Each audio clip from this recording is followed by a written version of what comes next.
Hello engineers, स्वागत है आप सभी लोगों का इंजीनियर सेंटर 24/7 के साथ। मेरा नाम है प्रमोद अग्रहरी।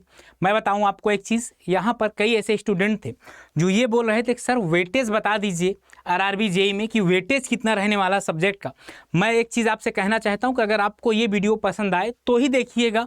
अगर आपको ऐसा लग रहा हो कि कुछ इन्फॉर्मेशन इससे मुझे निकल सकती है, अदरवाइज आप प्लीज़ स्किप कर दीजिएगा, क्योंकि मुझसे कई स्टूडेंट बोले थे, इस वजह से मैं ये वीडियो लेकर आपके सामने उपस्थित हुआ हूँ। यहाँ पर मैं बताऊँ कि आपका पेपर में कैसे क्या आएगा, मतलब क्या सब्जेक्ट वाइज वेटेज कैसे, शायद अभी तक आपने नहीं देखा होगा कि सब्जेक्ट वाइज वेटेज कैसे रहता है मेरे भाई।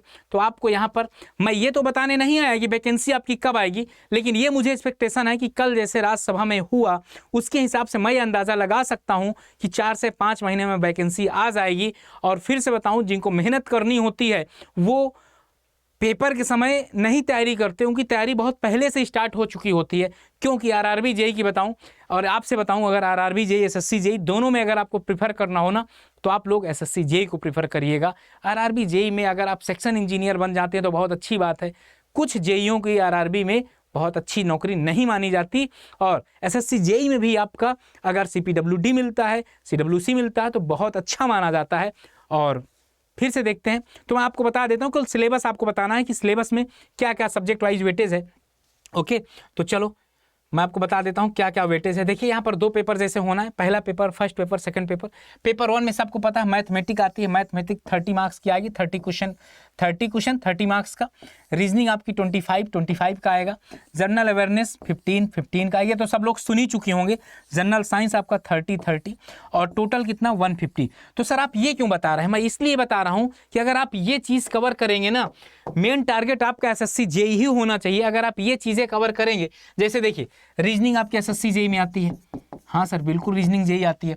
आपके जनरल अवेयरनेस आती है और जनरल साइंस भी आती है एसएससी जेई में। तो यार बचा क्या? ये तो सारा कुछ आपका आ ही रहा है यहाँ आपका। बस आपको केवल मैथमेटिक पढ़ना है। और आपको पता है आपके एग्जाम में, आपके प्री में 2-4 क्वेश्चन मैथ के भी एसएससी जेई आजकल रीजनिंग के नाम पे धोखा कर रहा है। तो आप अगर ये भी तैयारी कर लेंगे, ये तो फर्स्ट पेपर है आपका, ये क्वालिफाइंग होगा। आप ये कर लिए, पहला पेपर हो गया।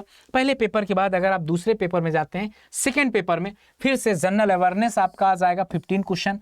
फिजिक्स केमिस्ट्री यहाँ से 15 मार्क्स का आ जाएगा। मतलब आपको एक चीज़ एक बार पूरा का पूरा पढ़ना पड़ेगा। और बेसिक कंप्यूटर आपका 10 मार्क्स का आएगा। इन्वायरमेंट पॉल्यूशन कंट्रोल जो 10 मार्क्स का, जो हम आपको इन्वायरमेंट पढ़ाते हैं ना, उसी का आएगा। तो सिविल वालों के लिए तो चांदी है, सिविल वालों के लिए तो कुछ ऐसा है ही नहीं।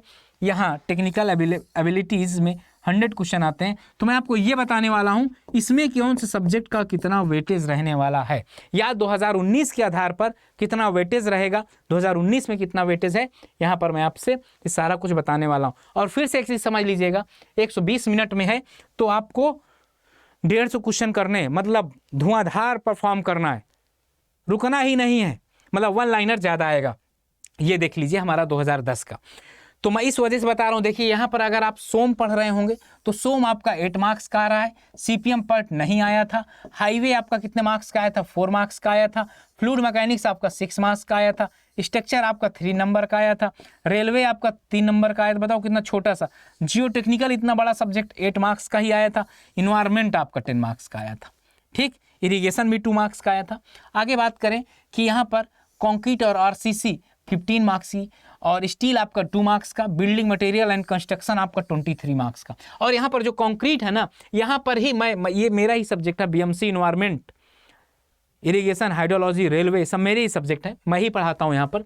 तो आप ये देखिए बिल्डिंग मटेरियल में 23 क्वेश्चन ये हो गए, और सर्वे एस्टीमेट के 6 क्वेश्चन हो गए। कितने हो गए? 29 हो गए। आपको लगता है कंक्रीट प्लस आरसीसी में कम से कम 10 क्वेश्चन आपके किसके होंगे? बिल्डिंग कंक्रीट टेक्नोलॉजी के होंगे। 35 to 39 क्वेश्चन आपके केवल 100 में से केवल बीएमसी का पूरे सेगमेंट से आता है। बीएमसी के पूरे सेगमेंट से आपका यही एक सब्जेक्ट आ जाता है। बात रही इन्वायरमेंट की, इन्वायरमेंट 10 मार्क्स का आ गया आपका। तो आप बताइए 45 से 50 नंबर आपके हो गए कि नहीं, केवल 2 सब्जेक्ट पढ़ के? आपको यही तो स्मार्ट तरीके से, ऐसा नहीं कि प्री के बाद आपको बहुत ज़्यादा टाइम दिया जाएगा। सबको पता है कि इलेक्शन है 2024 में, और उसका गवर्नमेंट ये सिर्फ फोड़ेगी कि मैं वैकेंसी निकाले हैं हम लोग, और वो वैकेंसी में आप लोग हाथ धुल लीजिएगा। यहाँ पर देखिए एस्टिमेशन के विषय, ऑटो कैड आपको पढ़ने की ज़रूरत नहीं है। सर्वे आप 2 नंबर का इंजीनियरिंग ड्राइंग, इसको भी आप एक दो बार थोड़ा सा देख लीजिएगा इंजीनियरिंग ड्राइंग में। तो आपको एक चीज़ पता चला कि पहला वेटेज सब्जेक्ट कौन सा आपका जो पढ़ना है आपको सबसे ज़्यादा, बीएमसी पहले नंबर पे आपकी होनी चाहिए, दूसरे नंबर पे इन्वायरमेंट होनी चाहिए, तीसरे नंबर पे आपका क्या होना चाहिए, इन्वायरमेंट के बाद आपका तीसरे नंबर पे ये था जियो सॉइल, आपका तीसरे नंबर पे आप कर लीजिएगा। तो इस तरह से अगर आप इतना ही कर लिए 40 20 60 नंबर यहीं से आपके हो जाएंगे, 60 मार्क्स आपके यहीं से हो जाएंगे। बाकी तो ऐसा तो है नहीं और कुछ पढ़ेंगे नहीं। फ्लूइड मैकेनिक्स 6 मार्क्स है, सोम के 8 नंबर हैं, ठीक। और यहाँ पर आपका स्ट्रक्चर के 3 नंबर। तो ये फ्लूइड मैकेनिक्स छोटे छोटे सब्जेक्ट हैं ये सारे, तो आप इसको जरूर कर लीजिएगा। और हाँ, अगर आपको ये वेट मत करिए मेरे भाई कि जब आएगा तभी मैं तैयारी करूँगा, आप अभी से एकदम तैयारी में लग जाओ यार। इंतज़ार तो करना नहीं है कि कब होगा। देखो, अगर आप तैयारी कर रहे हैं, रियल में तैयारी कर रहे हैं, अगर आप अपने से तैयारी कर ले रहे हैं तो कोई बात ही नहीं है। और अगर आपको ऐसा लग रहा है कि नहीं सर मुझे किसी प्लेटफॉर्म की ज़रूरत है, ये आपकी मर्जी है, समझ गए ना। अगर आपको ऐसा लगता है तो बिल्कुल आप ज्वाइन कर सकते हैं। क्या ज्वाइन कर सकते हैं? अड्डा 24/7 जाके ज्वाइन कर सकते हैं। यहाँ पर आप ऐसे आरआरबी का बैच भी हमारा स्टार्ट हो चुका है। यहाँ पर गेट और इंजीनियरिंग करने के बाद ना यहाँ पर आरआरबी आपको सर्च करना पड़ेगा, ये आरआरबी आ गया। और जैसे ही आरआरबी आ गया, यहाँ पर कहीं दिख रहा होगा सिविल इंजीनियरिंग का आरआरबी, यही सिविल इंजीनियरिंग का बैच देख पा रहे होंगे। यहाँ जैसे आप बाई नाउ करेंगे, और जिसको अगर कॉन्सेप्ट ये लग रहा हो, विश्वास नहीं है कि सर कैसे पढ़ाते हैं, तो प्लीज़ आप 5 बजे जरूर हमारे कॉन्सेप्ट वाली क्लास में आइए, आपको पता चल जाएगा कि हम किस तरह के कॉन्सेप्ट पढ़ाते हैं। यहाँ पर एक कूपन कोड बता दे रहा हूँ Y579, जैसे आप इसको अप्लाई करोगे 2644 रुपये का आपका आरआरबी जेई का बैच पड़ेगा। लेकिन इसके लिए आपको Y579 बैच यूज मतलब कूपन कोड यूज करना पड़ेगा, क्योंकि आपको मैक्सिमम डिस्काउंट भी चाहिए। तो जाओ अपने आप को इनरोल करो अगर आपको ऐसा लगता है, समझ गए ना। तो आपको सब्जेक्ट का वेटेज पता चल गया होगा। तो अगर आपको पता है कि सब्जेक्ट के सभी सब्जेक्टों का वेटेज पता हो जाएगा ना, कोई प्रॉब्लम नहीं होने वाली मेरे भाई, बहुत बेहतरीन तरीके से चलने वाला है। तो इंतजार नहीं करना कि वैकेंसी कब आनी है भाई। अगर एक बार तैयारी हो जाएगी हमारी तो रास्ते में जो मिलते जाएंगे सबको ऐड करते जाएंगे। ओके, बाय बाय यार।